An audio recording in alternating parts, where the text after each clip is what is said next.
अधिकारी तहसीलदार पासून जिल्हाधिकाऱ्यापासून सगळ्यांनी लुटायचं काम केलेलं आहे.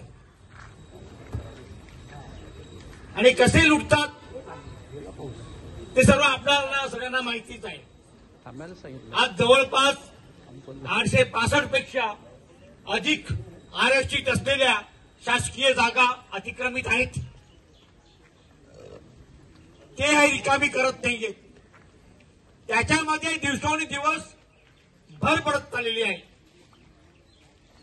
जो अधिकारी या ठिकाणी येतो 3 वर्ष खुर्चीवर बसतो तो आपले खिसे भरून जातो.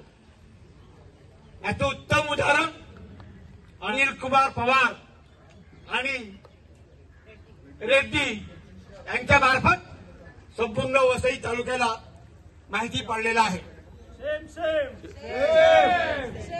मी तर असं म्हणतोय ही कारवाई त्यांच्यापुरता सीमित का राहिली आणि मध्ये मध्ये ब्रेक घेऊन का केली जाते, ती सलग का केली जात नाही. महानगरपालिकेच्या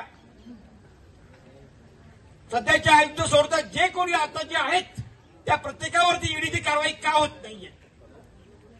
आहे का त्याच्यामध्ये तुमच्या पगारापेक्षा तुमच्या उत्पन्नाच्या नैसर्गिक स्रोतापेक्षा तुमच्याकडे जर संपत्ती जास्त असेल तर ती संपत्ती संपूर्णतः जप्त करून त्यांना तिथून निलंबित केलं पाहिजे. ही एक साधी गोष्ट आहे. मग ती का होत नाहीये. ही तेवढ्या पुरता मारायचीच नाहीये. प्रांतस्थिती प्रांतमध्ये त्यांच्यावर सुद्धा ठिकठिकाणी भराव होत आहेत. त्याच्या तक्रारी केल्या की मग त्यांना नोटिसा काढल्या, दंड नोटिसा काढल्या जातात. बाजूलाच असलेला सनटेक त्याच्यावर सुद्धा आम्ही तक्रार केलेली होती आणि मग काय त्या तक्रारीची दखल घेतली. तत्कालीन काही त्या भगत होत्या त्या तहसीलदार मॅडम त्यांनी काय केलं 27 लाखाची त्यांना दंड लावला बस. पण ते 27 लाख दंड लावून सोडलं तर त्या ठिकाणी पुढे कारवाई काय झाली.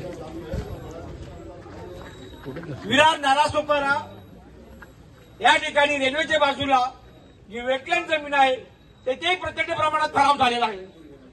तक्रार अनेकांनी केलेली आहे. तेथे बसलेले मी केलेले आहेत, मिलिंदने केलेले आहेत, मेकॅनजी डाबळे यांनी केलेले आहेत.